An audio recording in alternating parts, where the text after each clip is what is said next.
যাই রোজগার করেন না কেন, যতক্ষণ আপনি মন থেকে সন্তুষ্ট হতে পারছেন, আপনার সংসারের অভাব, অনটন, অশান্তি কোনোদিনও দূর হবে না। তাই সব সময় মন থেকে হ্যাপি থাকার চেষ্টা করুন। নিজেকে সন্তুষ্ট রাখতে হলে আপনার উপার্জিত যতটুকু তাতেই খুশি থাকতে হবে। ওই অপরের সাথে তুলনা করে, টেনশান করে, হা হুতাশ করে কোনো লাভ নেই। এতে সংসারের অভাব অনটন তো দূর হবেই না, উপরন্তু আপনি মন থেকেও হ্যাপি হতে পারবেন না। আপনি কি করছেন? সবসময় খালি অপরের সাথে নিজেকে তুলনা করতে থাকছেন। এর ফলে কি হচ্ছে জানেন? আপনার মানসিক স্বাস্থ্যটাই নষ্ট হচ্ছে। শুধুমাত্র আপনি নিজের স্বাস্থ্যটা নষ্ট করে ফেলছেন না, আপনি আপনার পরিবারের, আপনি আপনার প্রিয়জনের টেনশানের কারণ হয়ে উঠছেন। এই যে সারাক্ষণ আপনি অপরের সাথে তুলনা করছেন, টেনশান করছেন, চোখের জল ফেলছেন, এতে কি হচ্ছে? আপনি মন থেকে দুর্বল হয়ে পড়ছেন। আর মানসিক টেনশান হচ্ছে যত রোগের মূল কারণ। দেখবেন আপনি যদি মন থেকে সারাক্ষণ খালি টেনশান করতে থাকেন, মন থেকে যদি আপনি হ্যাপি না হতে পারেন, দেখবেন নানান রকমের রোগ সৃষ্টি হবে সেখান থেকে। তাই সব সময় নিজেকে বিন্দাস রাখার চেষ্টা করুন, সব সময় নিজেকে হাসি খুশিতে ভরিয়ে রাখার চেষ্টা করুন। আপনার যতটুকুন আছে, স্বয়ং বিধাতার কৃপায় আপনি যতটুকুন উপার্জন করতে পেরেছেন সেটাই আপনার কাছে অনেক। অল্প সন্তুষ্ট হন। কার ব্যবসায় লাভ কত বেশি হলো, কার হাজব্যান্ডের রোজগার আপনার হাজব্যান্ডের থেকে কত বেশি, কার পরিবারে লাখ লাখ টাকা ঢুকছে, ভাই এই নিয়ে হিংসা করতে যাবে না।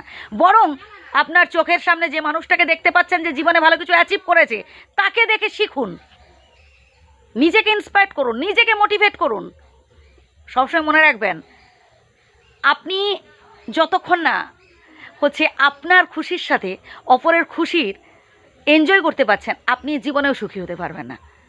ভাই, নিজের খুশিটাও যেমন খুশি, ঠিক তেমনি অপরের খুশিটাও ভাবুন এটাও আপনার খুশি।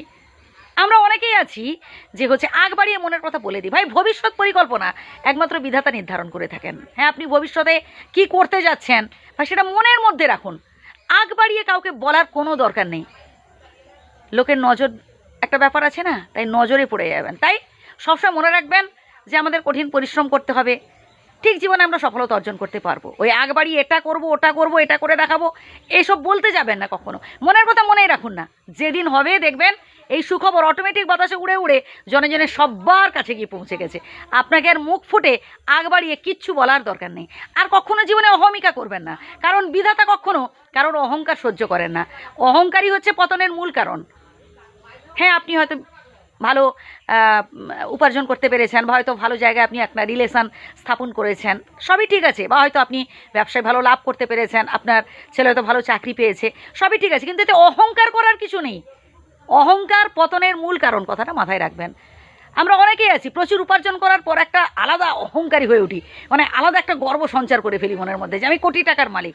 পকেটের টাকা থেকেও দেখবেন আপনি সেটা ভোগ করতে পারবেন না, এমন পর্যায়ে আসবে। তাই ভালো থাকবেন, সুস্থ থাকবেন।